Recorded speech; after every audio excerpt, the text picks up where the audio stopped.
Hi, I'm Maggie. And I'm Marin, and you're listening to Tell Me I'm Sorry, a podcast where we deconstruct and muse on depictions of girlhood in film, literature, and other media. A feminist celebration of pop culture, the audacity of youth, and the ways we grow away from and into our bodies, beliefs, and dreams for ourselves and each other. And today we are discussing Miller's Girl.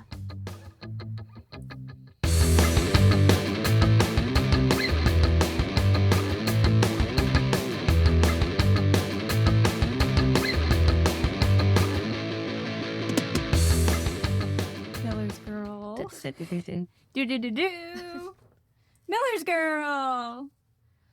Directed and written by, in her directorial debut, Jade Haley Bartlett. Released January 26, 2024. And the poster tagline is, Write What You Want. I don't know, man. Write what you want. I wonder what it's trying to say about the film. It seems to be missing the point. Yes, which we often say, but it feels more... It's a word salad of a tagline. Yeah. It's almost telling us what to think about the film. It's being very direct in saying this is how you should view the thematic quality of this film, while also not saying anything at all. I wonder if it's tapping into the genres that this film, or the marketing team for this film, I should say, has said this film is, because I watched it and then I Googled it and Wikipedia characterizes it as an erotic thriller. That's wild. And I believe actually on Netflix as well, it's listed as a thriller because it's almost menacing. Right. What you want. Beware. Right. And so I'm like, is that what we're tapping into? Trying to project this movie as an erotic thriller? Well, that's what's confusing. Is it saying in an empowering way, write what you want, create a narrative? Or is it saying, write what you want, but something terrible might happen? I think it might be the second one. But we can get into that. We do have a Google logline for this movie, which Maggie is going to read for us. A creative writing assignment yields complex results between a teacher and his talented student. I mean... I guess. Sure. It's, again, I think it's almost like too vague. I have a lot of questions about this movie. And these ways in which it's marketing itself don't do much to alleviate those questions or provide answers to them. We'll figure it out. We're going to figure it out together. We always do. Mm-hmm. Okay. For those of you who haven't watched Miller's Girl, which I don't think many of you have because... Spoilers, I don't even think it made $1 million, if I remember correctly. And also it didn't get very good reviews. So this might be a new discovery for some of you. We follow Cairo Sweet, who is played by Jenna Ortega. She lives in small town Tennessee and is about to start her senior year of high school. Her parents are very powerful attorneys. We never meet them. They frequently travel, so Cairo spends most of her days alone in her family's slightly decaying mansion. And Cairo wants to be a writer, and she has signed up to take a creative writing course taught by Mr. Miller, played by Martin Freeman, who was Bilbo Baggins in the Hobbit movies. Mr. Miller is a middle-aged married man who published one unsuccessful collection of short stories many, many years ago and hasn't really written since. And he is immediately impressed with Cairo because she has this deep interest in literature. She has read his book. She reads, quote-unquote, serious writers.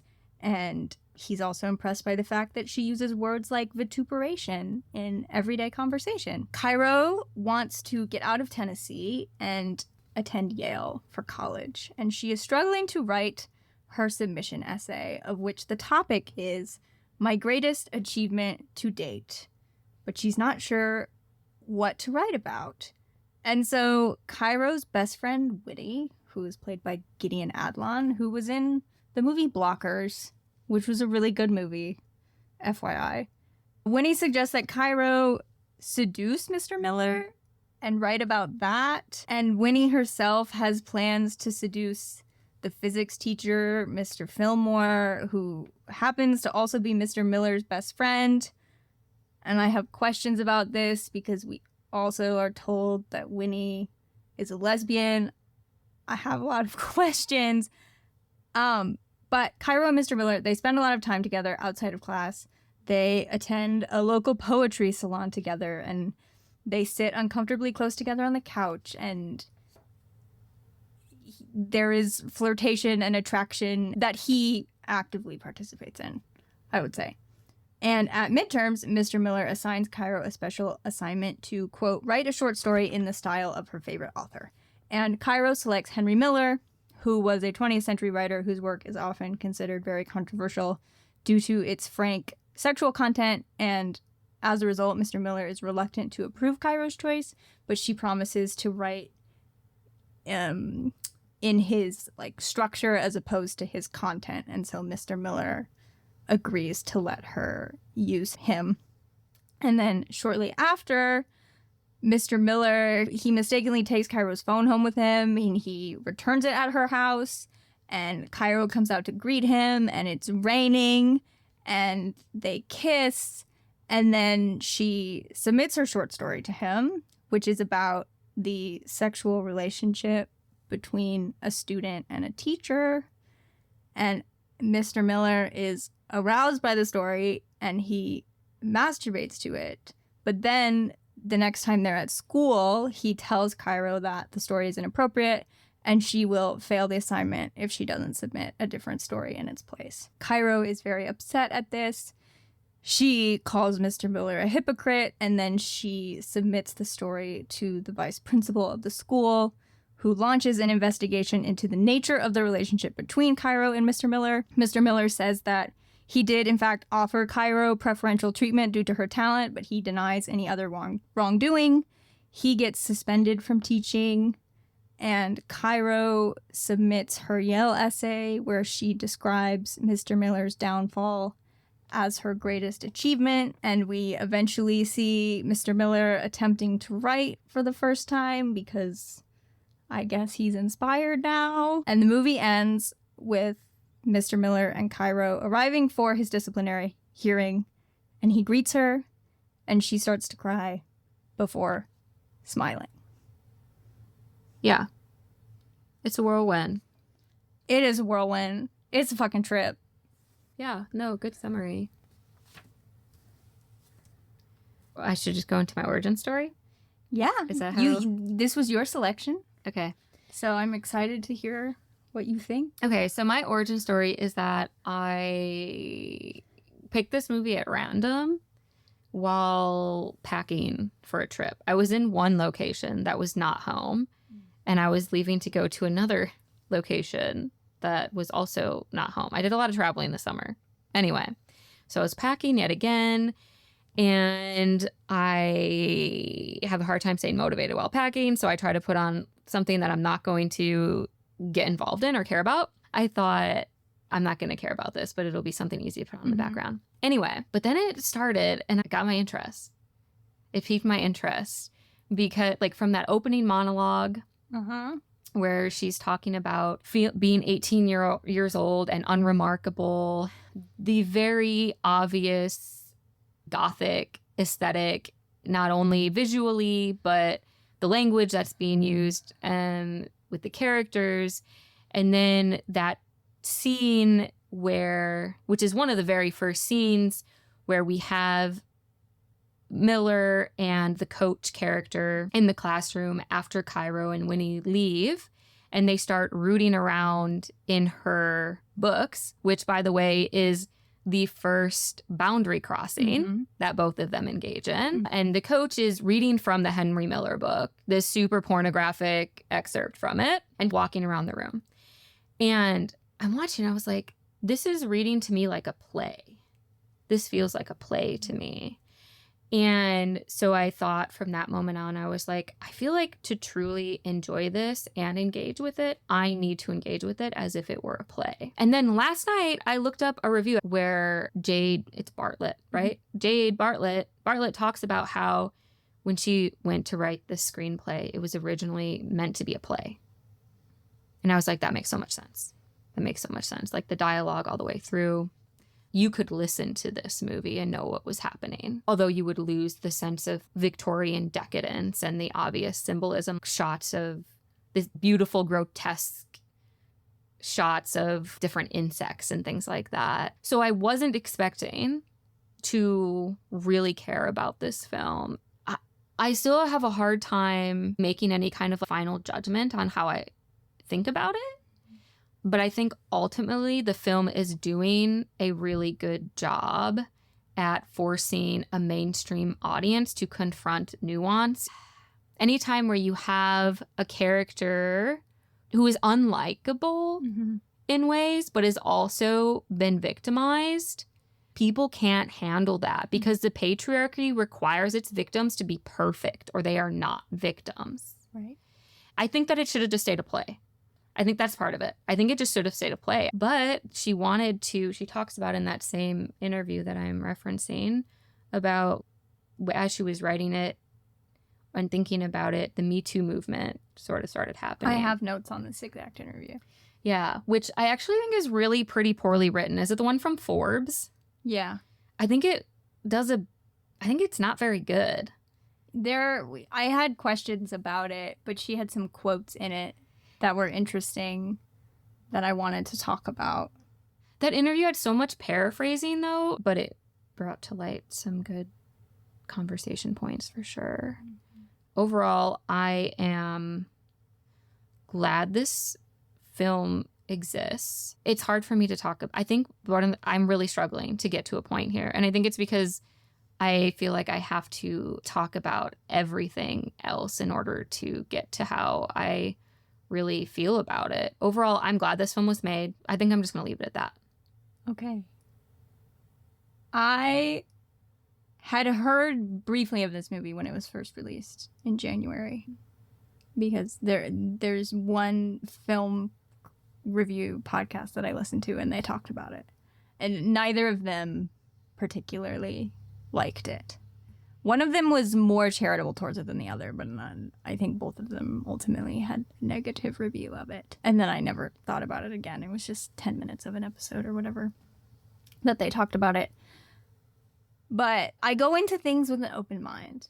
Maggie knows this about me in that I will pretty much watch anything. I was excited to watch this movie because I knew it had this very intense reaction from critics, from audiences. And so I like curl up in a blanket to watch it. And I turn it on. And we get the opening narration. And I turn it off. And I'm like, oh, I need a glass of wine. Because I immediately got the play vibes as well, right away. But my prose writer, essayist, fight or flight was activated. Because on the one level, I was like, if I was 18, this is what my writing sounded like when I was 18 years old. And I'm grimacing because this is what my writing sounded like when I was 18 years old. But I don't think the movie wants us to think it's bad. I think the movie wants us to think she's good. That's where we're going to disagree. Is the movie's level of self-awareness. Because, okay, this is what I thought was going to happen. Because I have, right away, I need to bring in an intertextuality. That is a huge swing. And you're going to throw your arms in the air and scream, Lord heavens, what the fuck is it the Bible? No. No. But you're going to be like, what? The movie I want to invoke, it is a big swing. But I think it is the most ubiquitous example of a movie which I think occupies the space that Miller's Girl also occupies, which we've already established we disagree on its level of self-awareness. But once this movie entered my brain, I couldn't get it out, and I was like, well, I guess I have to talk about it. And I thought of The Room, which is considered one of the worst movies of all time. I'm sure if you're listening to this, you know what The Room is. Well, worst or best. Right. It's the quintessential so bad it's good movie. And it has reached this very successful cult status. Theaters sell out showings of it all the time. I'm not saying that this movie is on par with The Room. But very quickly into this movie, from the dialogue, the actors, just their interactions felt so unnatural. Even something about the Southern Gothic setting felt very inorganic. There was a sheen to it that made me feel like I was watching Riverdale or something. And even just the way that this Gothic mansion is designed, where there's empty bird cages with books in them. And I was like, this movie does not take place in a reality that I recognize. This is not our reality. And I don't think the movie understands that. I think the movie is 100% taking itself seriously in a way that The Room does. And I have a second point I want to bring up. The Room now, it has this major cult following, okay? And despite any retconning that Tommy Wiseau has tried to pull, he intended that movie to be a sincere drama with real human stakes, right? And so that's part of where it aligns with, I think this movie is intended to be sincere. And that's also where my questions about, what is this supposed to be a thriller come in? Anyways. But the other thing about The Room is that The Room is, at its core, a very sexist movie. The Lisa character at the beginning, she just exists to be a sex object. And then the way that movie ends, and she is the villain, even though the act of betrayal she participated in with another person who had free will, but he gets off scot-free. It is just this very retrograde depiction of a woman making bad choices. But the thing about The Room is that the filmmaking is so bizarre and incompetent that it's not that it negates the way that film represents women, but that's not the main takeaway from that movie when you watch it, I feel like. I don't think anyone's conception of gender or misogyny is being shaped by The Room, because that's not even really what we're noticing. We're just talking about the weird accents and the bizarre camera choices and... I don't know. He calls her a bitch and stuff. There's a lot of pretty blatant misogyny. You're right. But it exists in such a strange aesthetic space that the deep machinations of gender politics, they do feel secondary to me. I'm not saying they're good. I'm not saying they're dismissible. But I'm able to watch that movie and enjoy the hell out of it, despite its deeply troubling messaging, because there's so many other things happening in terms of incompetent artistry. Does that make sense? Well, it doesn't make sense.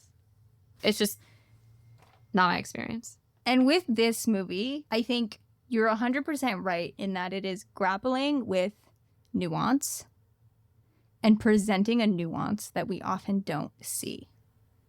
But I ultimately feel like there is storytelling in this movie that is irresponsible. And I think this movie does have the potential to shape someone's conception of unbalanced power dynamics or boundaries that should exist between an adult and a child, a teacher and a student. And so while this movie has a lot of weird formal choices, some of which I do find unintentionally hilarious, I don't think it enters this sphere of accidental camp or self-parody or something like that. I think at best it's narratively clumsy, and at worst it's potentially insidious.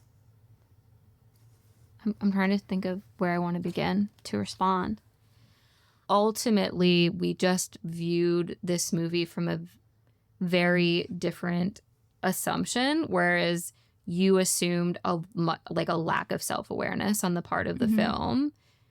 And I assumed a very heavy-handed awareness of the world that was being created, the aesthetic that was being created, and the potential dangers of how the story could be perceived.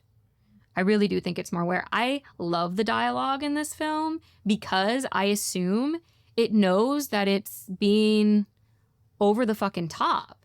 In part because she's an 18-year-old writing this shit.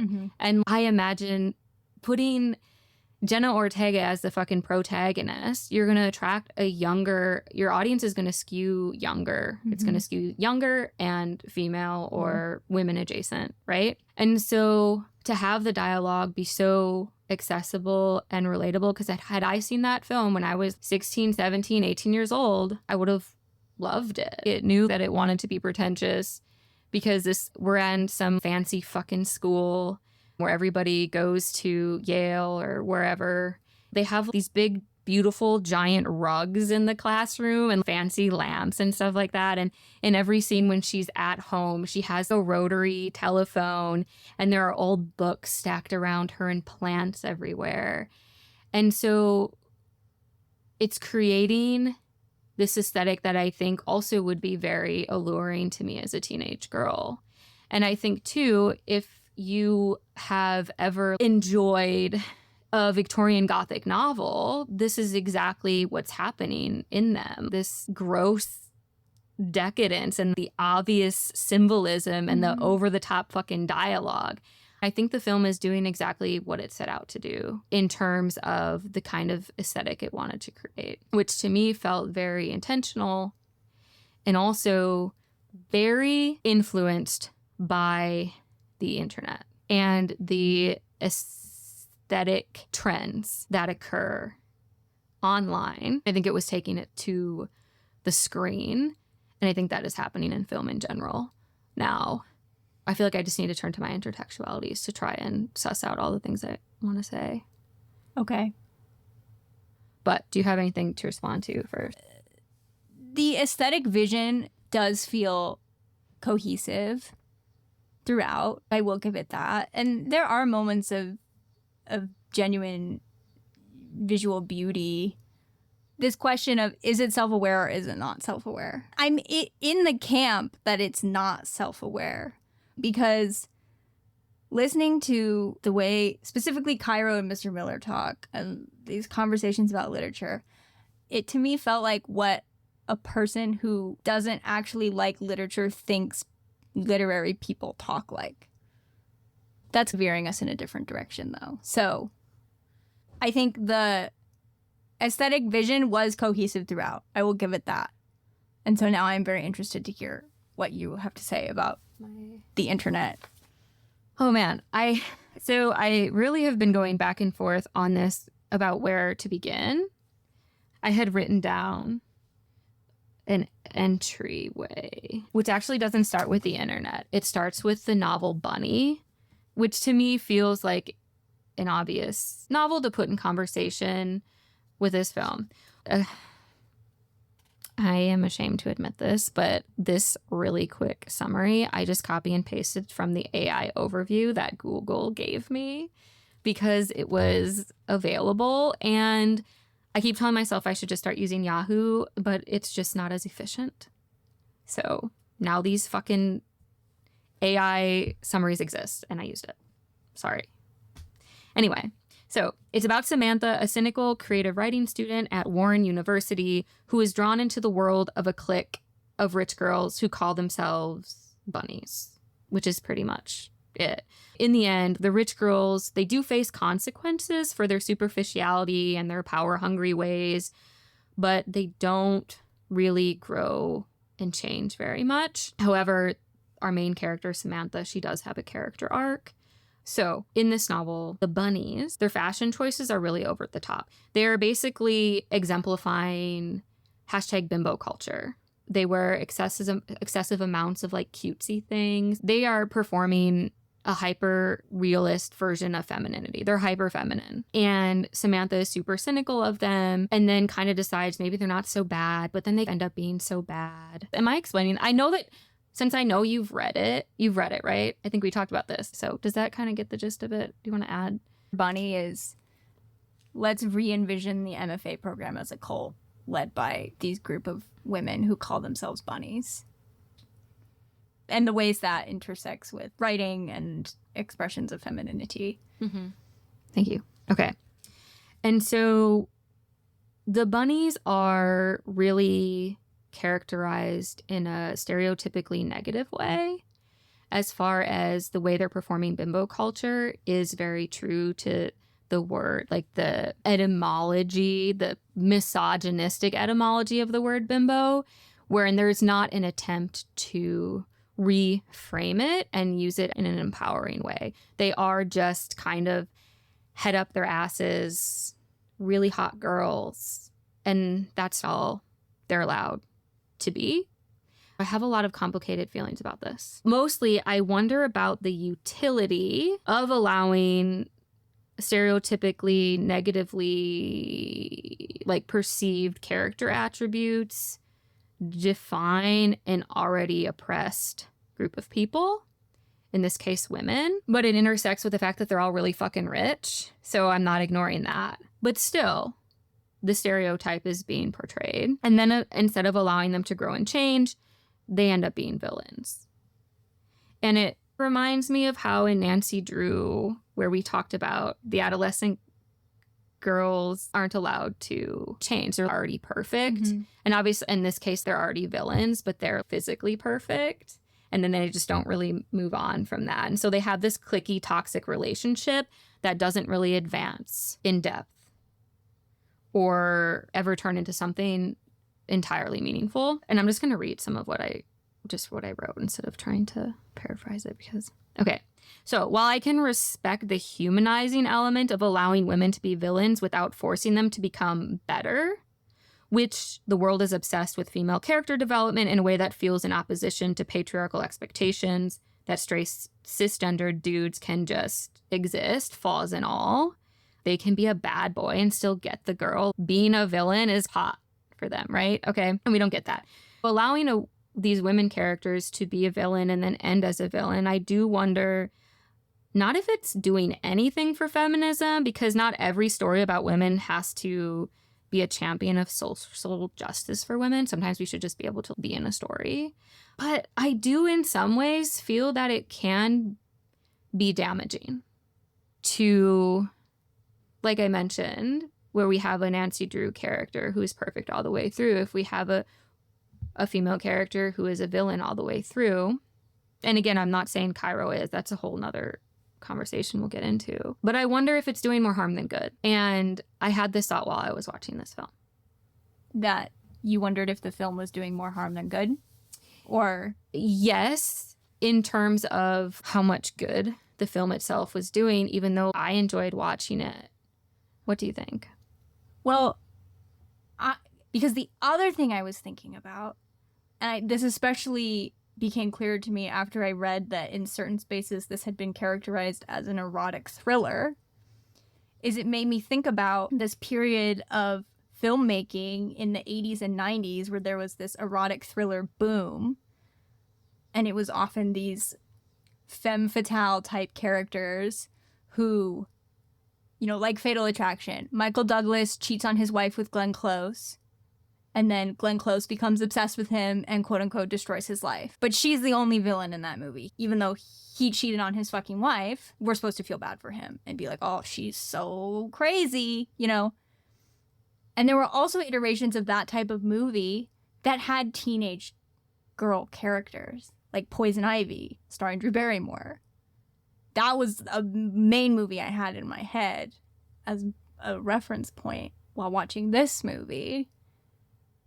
And so I also had this question of, is this movie trying to, in some ways, be a throwback 90s erotic thriller that's engaging with this idea of a teen femme fatale villain in a way that I thought we moved on from that? That's not really answering your question, though. It kind of is. The question of, is this movie potentially doing more harm than good? I struggle with the idea that Cairo is supposed to be a villain. She can be unlikable or difficult and still also not be a villain. Because the way she treats Winnie at the end of this movie, I was like, well, that was bad. That was really cruel. But this idea that she is a villain seeking revenge by submitting this story to the vice principal and quote unquote bringing about his downfall, that does not sit right with me at all. Same. And then he is inspired to write again. That part feels true.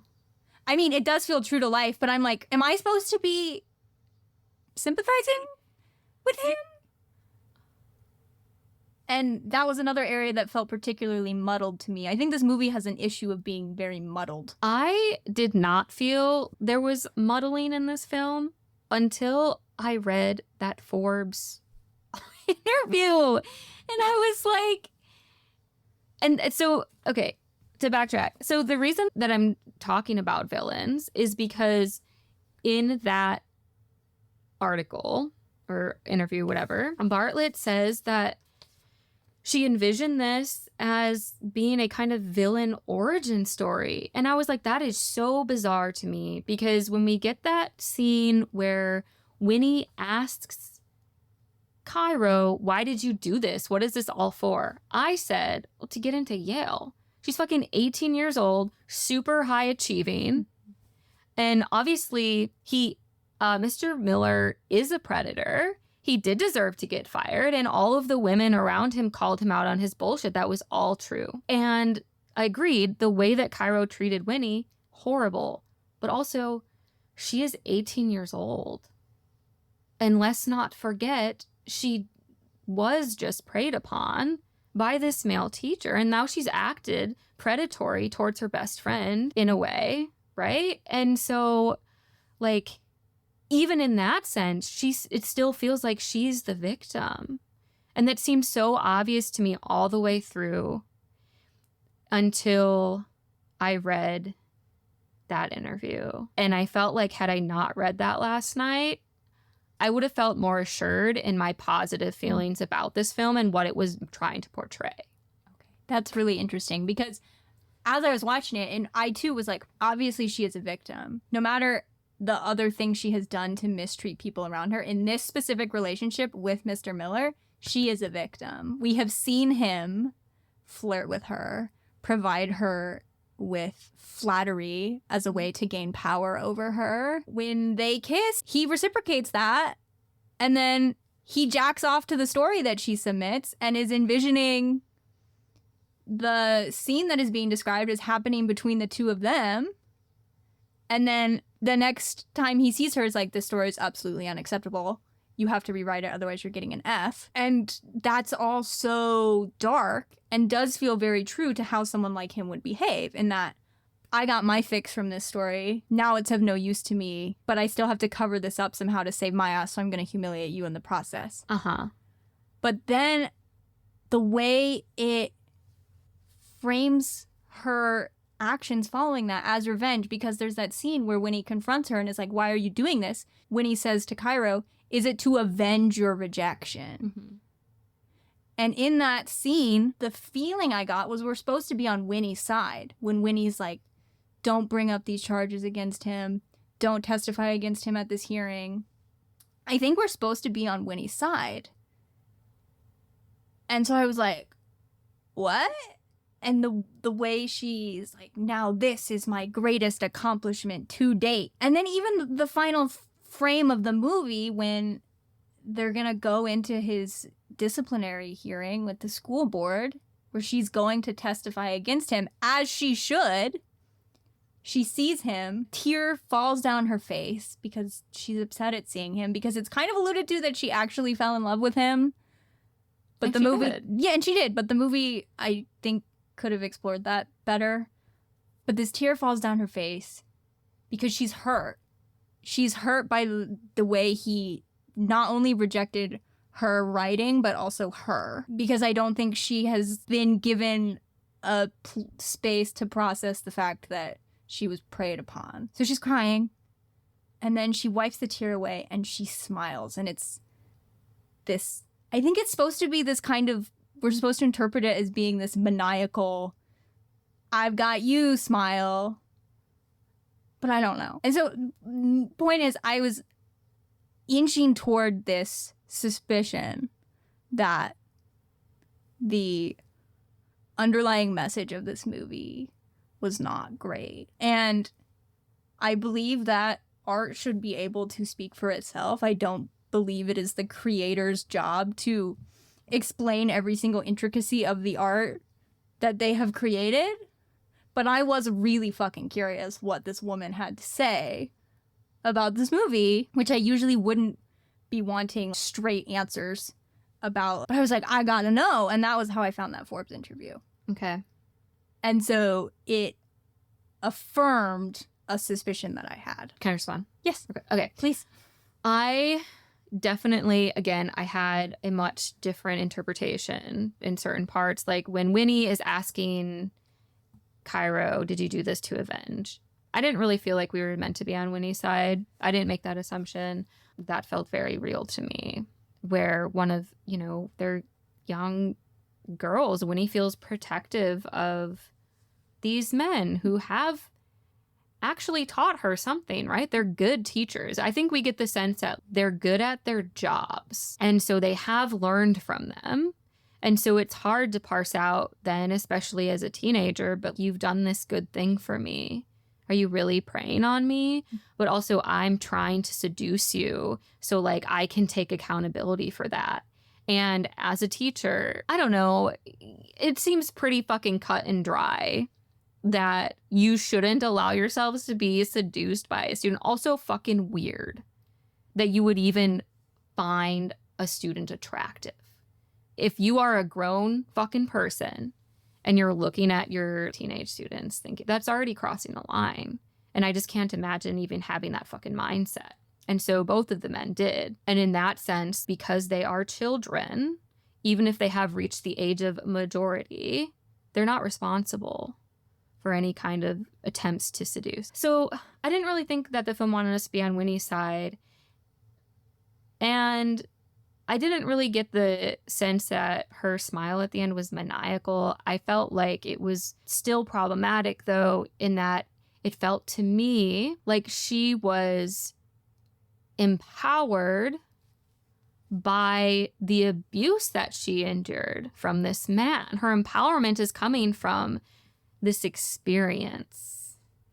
And that is where I'm wondering, is it doing more damage? I think that it just gets so close at doing a really fucking good job at showing how quiet and unsuspecting patterns of predatory behavior happen.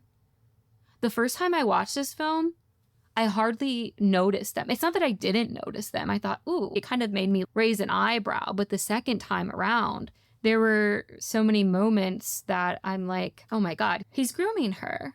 You know, that part where there's a scene where her cell phone is left in his bag. Oh, and the other thing, I still don't know, really quick to backtrack, I don't know if they kissed or not. I think still they don't did. know. I think they did. Because I wasn't sure either. And yesterday I went back and rewatched the scene. And I think they did. So the kiss, we're shown them kissing. He comes to drop off her phone. She greets him outside. It's raining. And even that, it felt like in the formal choices of the filmmaking, I was like, are they trying to make this romantic? It felt like it was pushing the envelope a little bit in a way because it's drenched in rain and the music is really dramatic and they're staring at each other. And I just kept putting it in opposition to the Starling Girl, where even though that movie is depicting this girl falling in love, none of her interactions with that man can be read as romantic. Right. Because it's so expertly framed and the lack of music and the very natural sound design, which we talked about when we talked about that movie. A lot of that I felt was absent here in ways that made me have questions. But to go back to your point of did they actually kiss? I think they did because Then it's later she sends the story. And as he's reading the story and envisioning the events of the story playing out between the two of them, she's wearing the dress that she wore when they kissed. And you see her call him. She calls her cell phone that he has from her landline, her rotary landline. And she's also in that dress. So it's like she put it on knowing he would come over. She didn't leave her phone on purpose for him to take. But once she like realized, I don't know. We don't think. Yeah. But then again, it's also this question of, oh, was this part of some grand plan she had? But I do think they actually kissed. Okay. I don't. Okay. I would have to say I would skew. I don't think that they actually kissed. I feel like that was just part of the story that she was writing. Even though we don't see him reading it yet when the kiss happens, I still get the sense that it's her writing it. And as for how this is framed as a romance in many scenes, right? And then the way that we don't get in Starling Girl, I think it's because it's from Cairo's point of view. That is true. And so she was romanticizing their relationship. And the thing is, so was he. But it was romanticized in this very like teen girl way. And also because I feel like this film had a level of self-awareness that maybe you don't agree with. I think that kissing scene, because it was so awkward and it's really hard to watch, like the dialogue is really cringy. When I say I love the dialogue, I am not saying I don't think it's cringy. I'm saying that's a quality of it that I love because it just feels so representative of myself as a teenage girl. Like it felt true to what I maybe would have been writing in my diary if I had been a teenage girl who gave a shit about reading classic literature. So yeah, anyway, I don't really think they kissed. I think the romanticizing of their relationship is because it was from her point of view, to summarize. I think that is a good point. And ultimately, I think whether or not they kissed is neither here nor there because there was still a lot of inappropriate things happening. Yeah. And the scene that is almost more uncomfortable to me was when they were at that poetry salon, and which he tells her about because she's complaining about, this small town has no culture and I just need to get the fuck out of here to meet real writers. And he's like, well, actually, there's a poetry salon that meets once a month and people read poetry and talk about books and you might like it. And she asks if he's going to be there, and he says that he does go a lot. And I don't think they make an explicit plan to meet up there, but they both go knowing it's likely the other person is going to be there. And so they get there, and they're sitting on a couch together listening to the reading, which I also thought the reading was bad. Which, again, maybe it was written to be bad. Really quick, I wrote the poem is bad. Okay. It's bad. I assumed that. I think I do appreciate what you said earlier about you liking the dialogue despite its badness. I think I would have liked it better. Of its badness, or yes. Even. I think I would have fringing it. I think I would have liked it better if it was just a little worse. But they're sitting on the couch, they're listening to this bad poem. Cairo is very moved. She's crying, which did make me laugh. And they're slowly inching closer to each other. And he is giving into it. And so it's very obvious he fucking knows what he's doing. And then also at the poetry salon, I don't remember if this is before or after they're sitting on the couch, but they're standing on the front porch smoking. And they're flirting. And the score in that scene I found very off-putting because it was this very plucky sounding strings. The music tonally also felt flirtatious. And it could be this idea you've proposed that that's part of Cairo's point of view, but the music is outside of the world of the film. If she's building this romantic fantasy in her head, she's probably not scoring it to music. That feels like a choice that's outside of her thoughts and perception of the world. And so I was like, are you putting this music here because you don't trust the audience to tell that this is flirting? So you're like trying to signal this is flirting? Or do you want me to think this is flirting and it's dangerous? Or do you want me to feel some kind of genuine romantic connection between them? So my eyebrow was raised there, too. I would still say that the romanticization of that, like for the most part, that's what's making me uncomfortable as an audience. I assumed that that the film was posing not so much a question, but a statement. This is inappropriate. But I want to talk about the dialogue. Okay. Really quick, too. Yes, there are cringy elements of it, especially when we get like these little monologues from Cairo. Usually she's walking alone through the woods and it's foggy. And so in the beginning, the opening part, one of the lines, she says, lonely gives long to be meaningful. And then she says some other stuff, and I wear longing like a fucking veil. And it was just like so, but I loved it.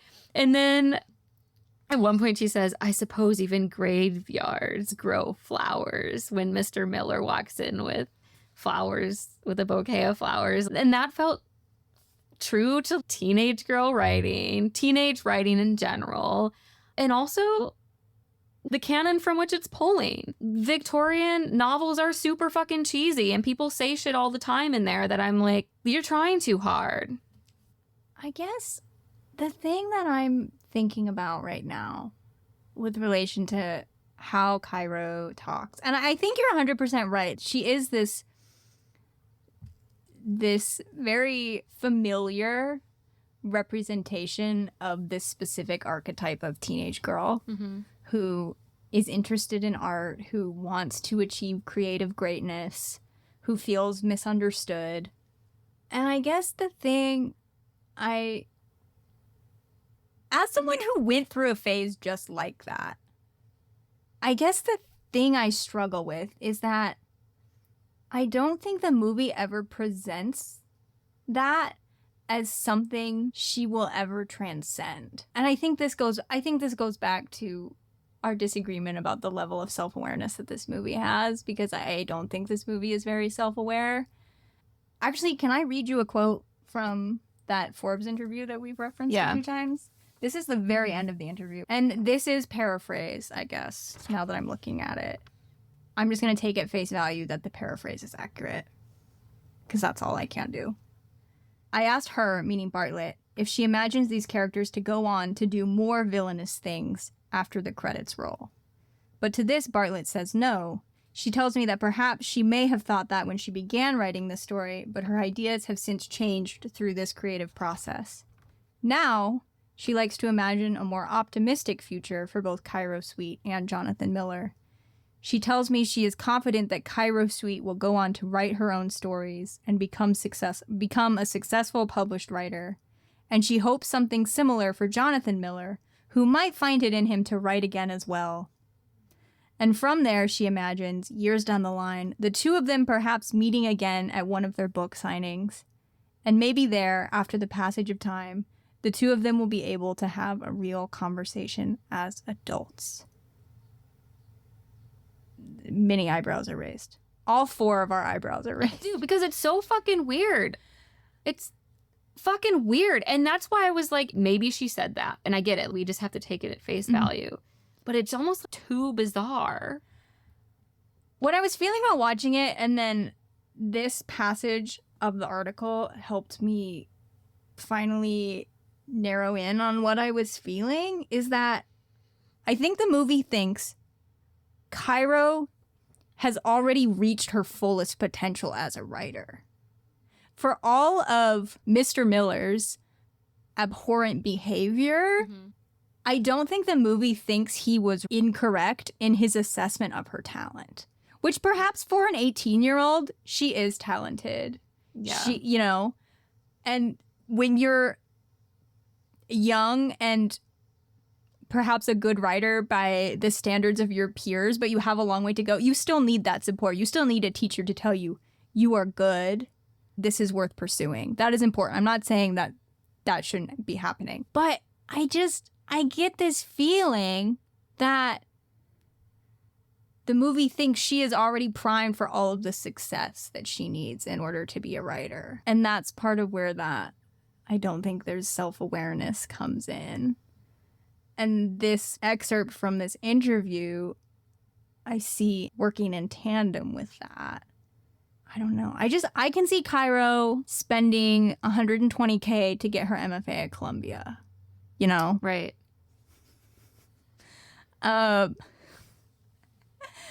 Which is me being mean, I admit. But I just think this movie has a very misguided perception of what it means to be a writer also. And what it actually is to grow as an artist.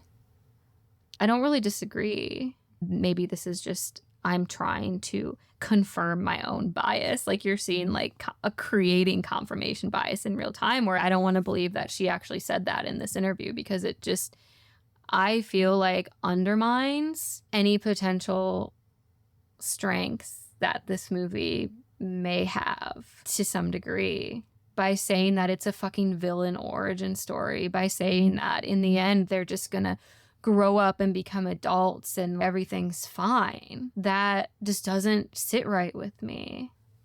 I don't know. I think this is why sometimes you just shouldn't explain the art you've made. Right. Yeah. I know technically I already had an intertextuality with The Room, which was... I still have more intertextualities but have to talk about. This is a different approach to intertextuality in that it's more a recommendation I want to make for a work that I think handles this type of story a lot better. And that is a novel that is called My Dark Vanessa by Kate Elizabeth Russell. I have read this. I read it about a year ago, so I wasn't able to reread it for this episode.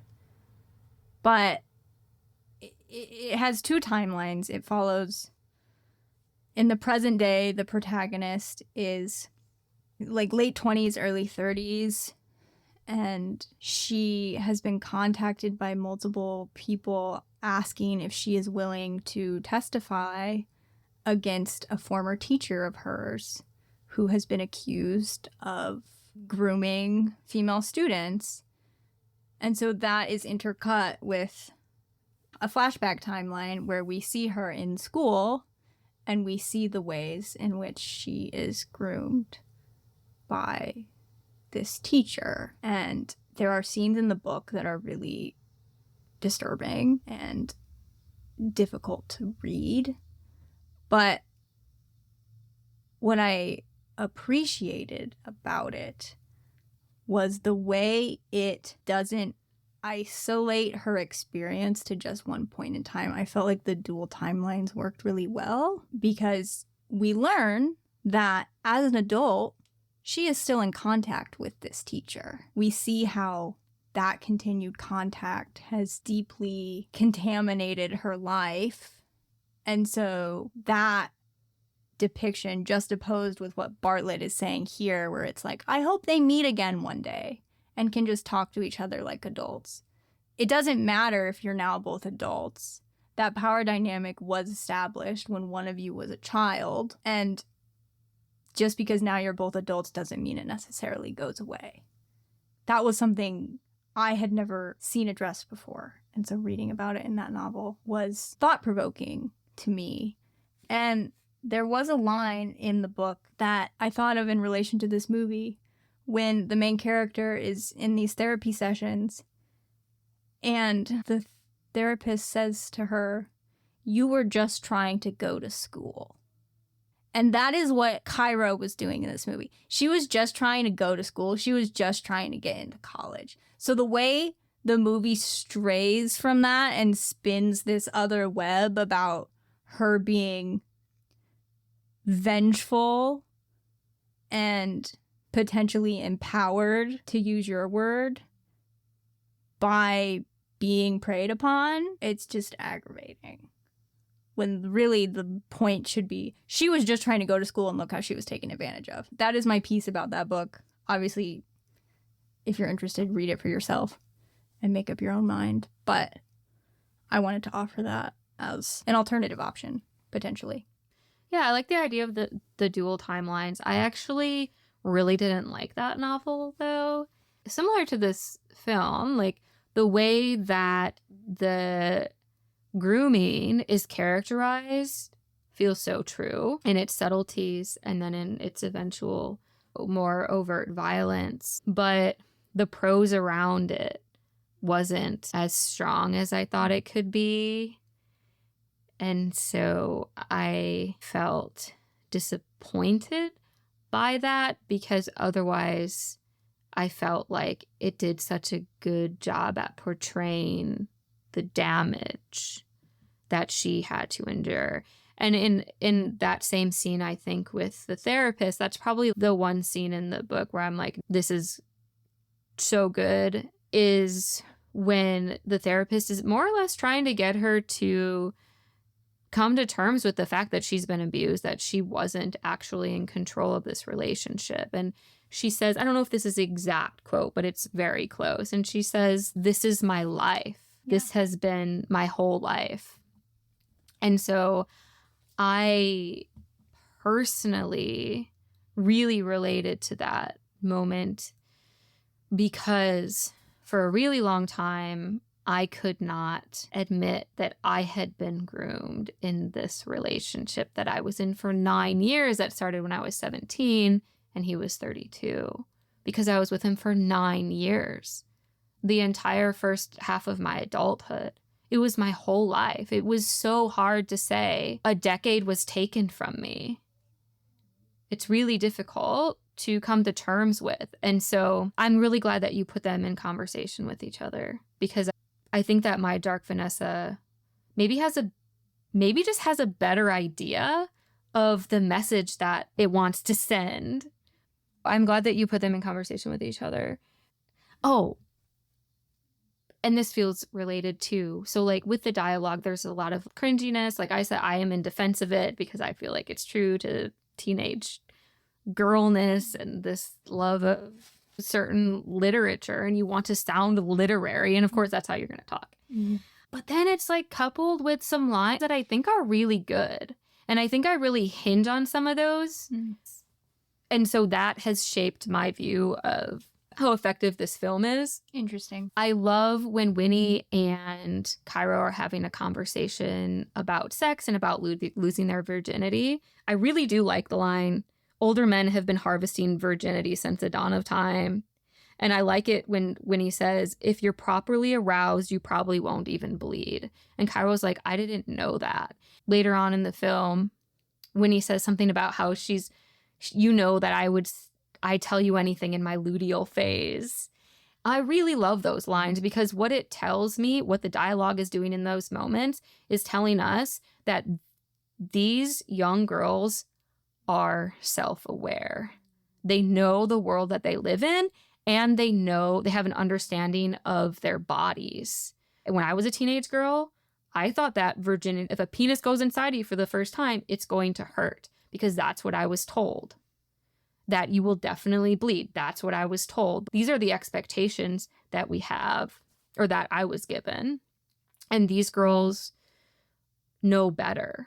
Moments like that is really what gives me the benefit of the doubt that this film is having a deeper conversation than maybe it appears. I do like that you bring up their conversations because those two characters' interactions, Winnie and Cairo, to me were the ones that felt the most grounded in reality. Was there more you wanted to say about that? Because I have some thoughts that are in alignment with this that relate to B, who is Mr. Miller's wife. Mm-hmm.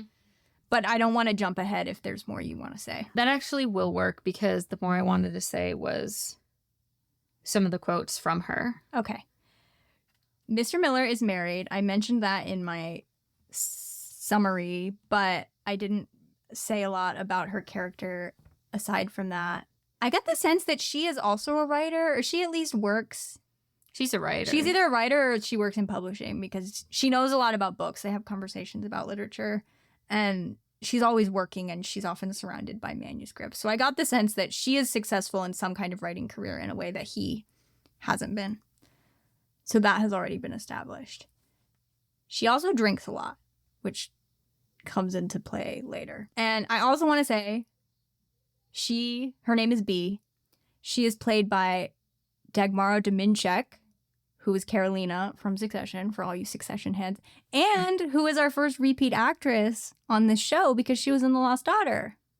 She played Callie, Nina's sister, the very pregnant one. So that's exciting. And she gives far and away my favorite performance in this movie because I think she is operating on a different level than all the other performers are in this movie. I don't really think anyone is giving a bad performance in this movie, but she is hamming it up in this vein of Blanche Dubois or Elizabeth Taylor or someone in a way that does feel self-aware to me. I feel like her performance is self-aware in ways that maybe the other performances aren't. And that really worked for me. So I think if the whole movie was operating on her register, I would have been vibing better, at least aesthetically. I have questions, though, about how you think the movie wants us to perceive her character. Because she says a lot of things that, to me, were very obvious in terms of how Mr. Miller gets off on Cairo's adulation of him and how he just resents that he's never been able to write another book or whatever. She's the character who is telegraphing these ideas to the audience via her dialogue, which to me, I was like, okay, I was already picking up on this, but I appreciate that we're making it explicit, I guess, just to make sure everyone is on the same page. We're thoroughly roasting him, whatever.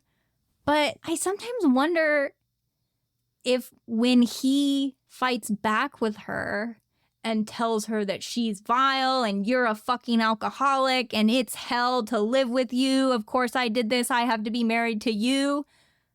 There was a part of me that was like, does the movie want me to think he's right? Because it's very obvious to me that he's wrong and that even if she is an alcoholic, she's still spitting truth about you. And someone having an addiction is not a moral failure. So the fact that you're invoking that like it is seems shitty to me. I don't know.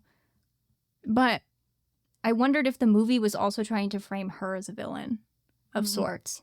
And that didn't sit right with me. So I was curious what you thought. I definitely didn't think that.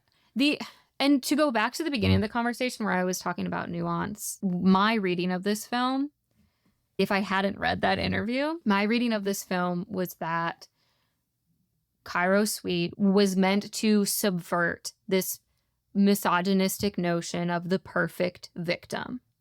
And so any nuance that needed to be applied to this film was with her character.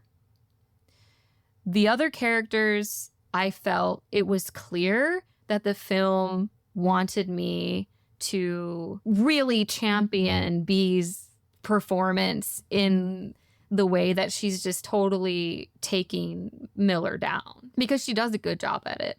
Her performance is like super theatrical. It's so good. It's wonderful. She's understood the assignment. That's what I'm saying. I wish this film had been a play. If it had just been a play and you had play actors all the way through, I think that it would have done a better job at telling the story. Some of her lines that... So they're funny. They are. This one isn't even a really good one, but I like it when she says, "You let a teenager run with Miller and surprised it's vulgar." You're letting a teenager write about or in the style of an author who is known for writing very pornographic scenes, and now you're shocked. She calls him out from the get-go when he's like, "I might lose my job." She goes, that's not all you might lose. Immediately, she sees right through his bullshit. She asks, "Are you attracted to her?" Because he keeps saying like nothing happened. And she's like, "But are you attracted to her?" And I really love that question because already if you can say, yes, I as an adult am attracted to my teenage student, and I know I already kind of said this, but you've already crossed a line. I can't fucking fathom it. And I I love it when she says, teenage girls are dangerous. They're full of emotional violence and vituperation. Vituperation. I can't really say that word. Did you talk about that in the summary? Yes, because earlier in the movie, when he and B and Mr. What's the physics teacher's name? He's also the he's just baseball the coach. The coach. They're at a bar, they're drinking, they're eating, and Mr. Miller is going on and on about how amazing this student is. She's so talented. She's a real writer. And he talks about how she can use vituperation in an everyday sentence or something like that. So at the end, it comes back and she throws that word back in his face, which I appreciated. This is like maybe my favorite line was when she says, was it her sycophancy that got you hard or the smell of teen spirit? I knew you were going to say that. I fucking love that line. Like, it's so, like... That is a line that hinges upon the prowess of the person saying it. And she has the prowess. Mm-hmm. And the reason I'm questioning how the movie wants us to perceive her is because of this arc that Mr. Miller goes through with his writing. In that scene where they're at the bar and he's talking about Cairo and singing her praises, his wife, B, she poses an argument that he's not actually a writer anymore because he wrote one book however many years ago and hasn't written a fucking word since. And so she's positing this idea of being a writer as something that can only be preceded by the act of writing. You have to actually do the action in order to call yourself a writer. And he's evidently very wounded by that comment because he wants to think of himself as a writer. He wants to be a writer. I think she's right. You're not a writer anymore, which is fine. But if you want to be a writer, then you need to actually write. You can't just sit and feel sorry for yourself because no one liked your first book. I think she's right.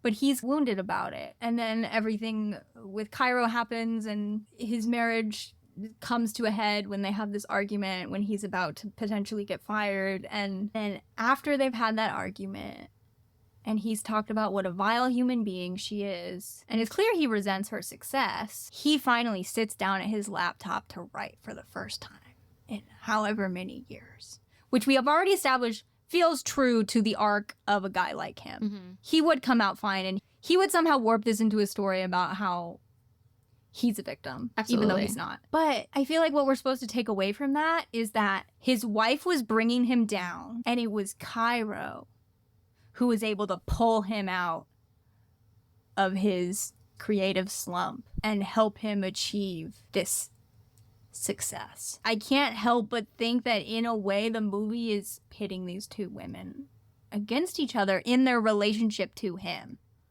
But I, of course, am like, no, B's right. The whole time B is right. Cairo is a victim. She's not a villain, even if she does things that are cruel. I mean, that wasn't my reading of it. I thought that he sits down to write because, I don't know, my thought was like, look at this fucking loser. Now that he feels like since he has been victimized, well, now I have a story to write. Yeah. And he's sitting down to write that. And part of why that was my assumption is because we get this montage of what all the characters are doing when he sits down to write. And then we get a quick shot of B and she has a glass of ice water. So she's stopped drinking now that he's gone. She uses his book as a coaster. Yeah, and so I saw that as this comparison. He's sitting in this fucking shed writing his poor me fucking tale. Meanwhile, her life is better now, immediately, now that he's gone. And she never wavered. And I think when I talk about how much I like the dialogue in this film, probably 90% of it is because of her performance and the things that she says to him. Anyway, I feel like I've said so much, but I didn't even get to the main thing that I actually wanted to talk about. I need to go back to this idea of Bunny, because I feel I never really got to the point. We have these characters who are exemplifying patriarchal notions of what it is to be a bimbo. They're lacking in self-awareness. They're toxic. Maybe they're well-read, but they're not necessarily smart. And they don't grow. And I think to some degree, that is true for Cairo's character. What happens is that she is now able to say that she's achieved something by outing this predatory educator who she was a victim of. But that's not a change in who she is. That's merely a trauma that she is, a traumatic experience that she's had to endure. It's not real character development. There's a phrase for it where women characters or female characters, any kind of character, quote unquote, development they might have is really just them experiencing trauma and then surviving it. Oh. I've definitely heard people talk about that. But I thought there was a name for it. Maybe not. Maybe you need to You're come right. up with it, and then you'll be quoted in scholarship for decades to come. Yeah, that's true. In the novel Bunny, these other characters, they're inflicting the trauma more so than they are victimized by it. I do kind of take personal offense when characters who, to me, appear to be exemplifying bimbo culture are allowed to just fall flat, as if bimbo culture does not have merit in eroding misogynistic sentiments about womanhood and femininity. Because when done the right way, it absolutely does that. I think the characters in that novel, though, the way that they're represented serves the novel well. And if you're a reader of that book, you're going to understand that because the writer is very skilled. You can tell she knows her craft and the canon from which she is pulling, which is I think a lot of Virginia Woolf. And so I trusted her in the flattening of bimbo culture in order to serve the higher order of the book, which was to talk about issues of opportunity and classism and sexism and elitism and all of these other things, where if she had gone down the road to further develop these villain characters, it would have felt like a side plot, and it wasn't about that because the main protagonist was able to grow and change. And so that would be a critique that I have about this film, is that even our protagonist doesn't grow and change. In the end, Winnie doesn't understand what's happening.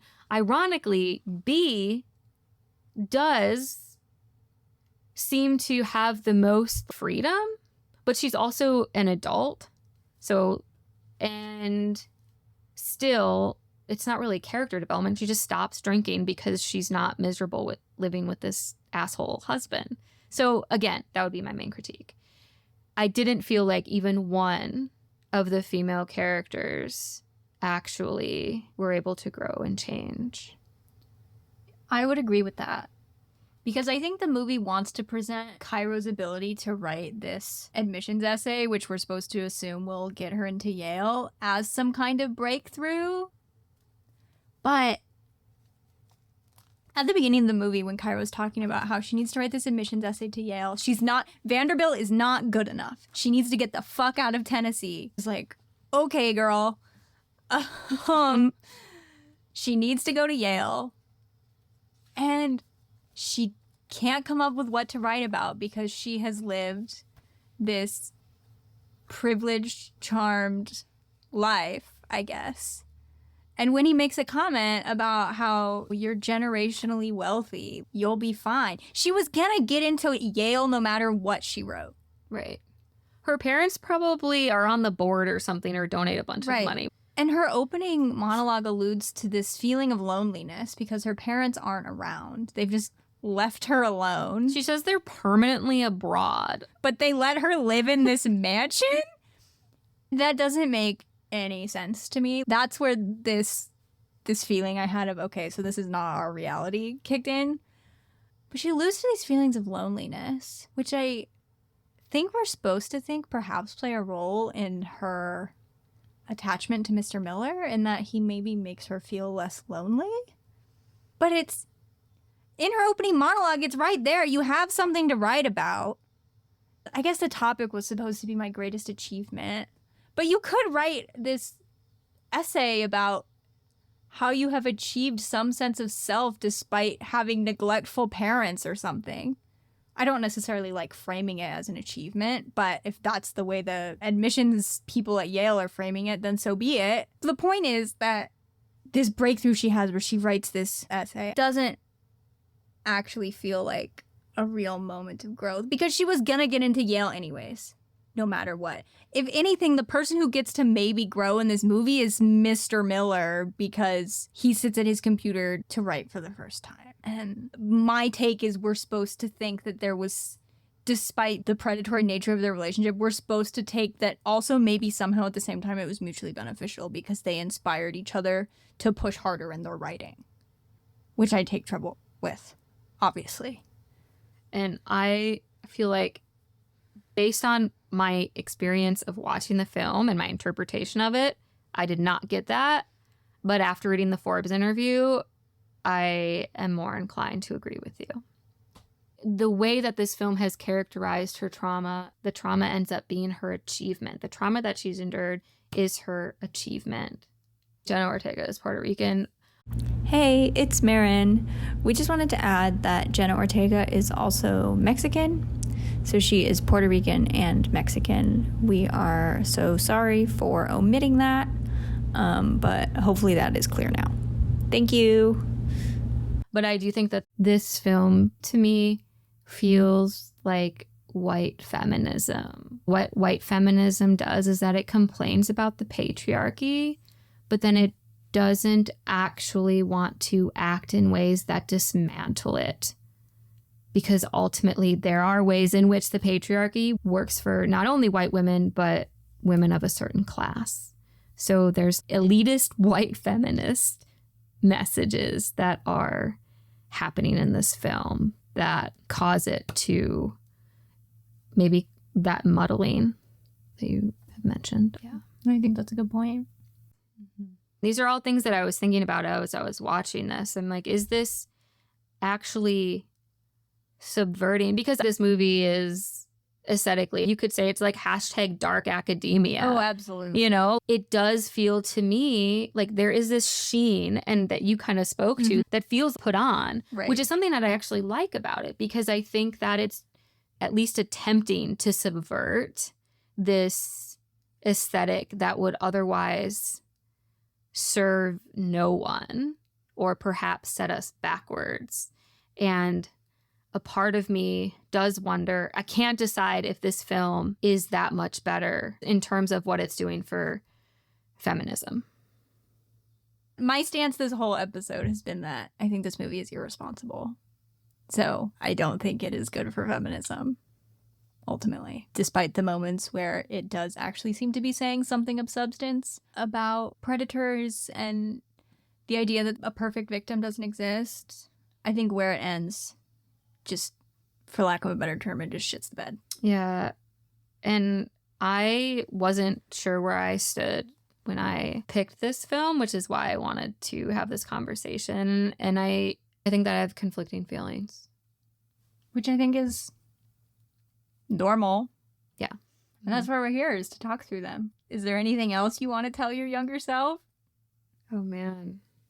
My first thought is that you could not have told me when I was 17 years old that I was being groomed or preyed upon in any way. I don't know how you could have saved me from the almost decade of my life that I lost. I don't think there's anything that you could have said to me because of what the world had been telling me my whole life.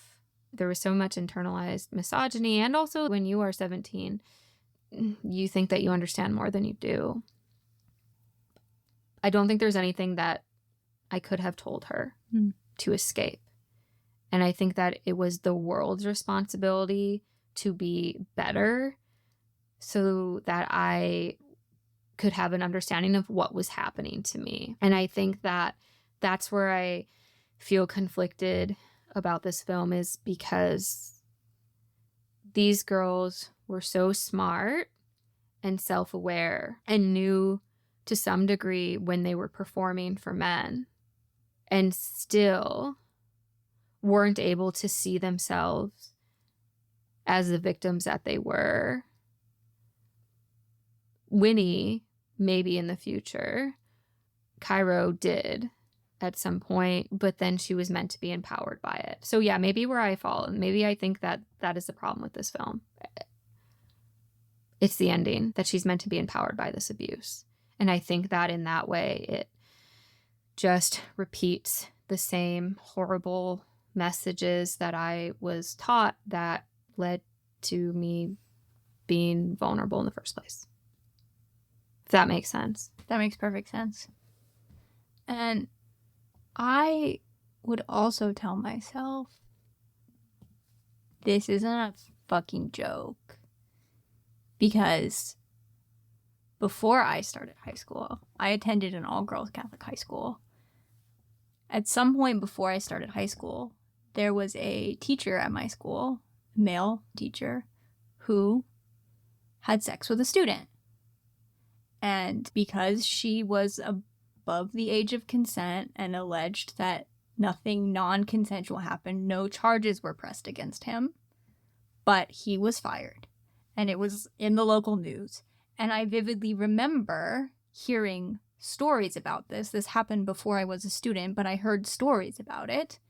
And I remember my friends and I Googling, you know, like our high school name, teacher, sex or something to try to find the news articles and thinking it was funny because he was old and ugly and gross. And so the idea that, ew, why would anyone want to have sex with him? Because I had no conception.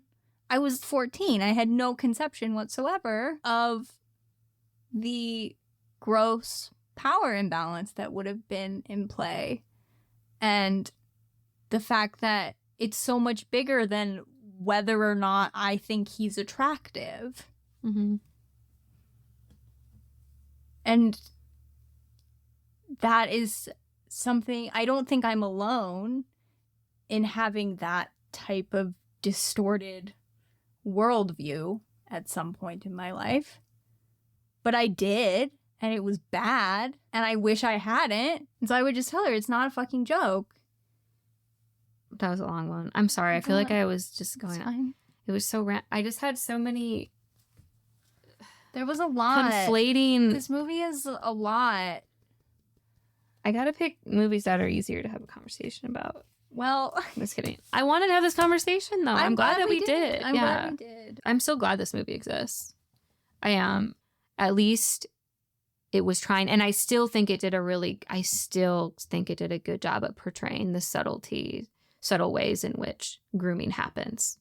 It was great at that. I would agree with that it did that well. Mm-hmm. And so in that way, I'm very glad it exists because I can't imagine being a teenage girl and being like, oh, if a teacher leans over and whispers in my ear like that, it's weird if they smoke with me. It's weird if they swear. All these little things that you're not going to recognize unless somebody shows you them. And I think that this movie at least does that. Okay. Thank you, everybody, for listening. We appreciate that you're here. Please subscribe to the show on your podcast platform of choice. If you would like to give us a rating, we would love that. That helps us.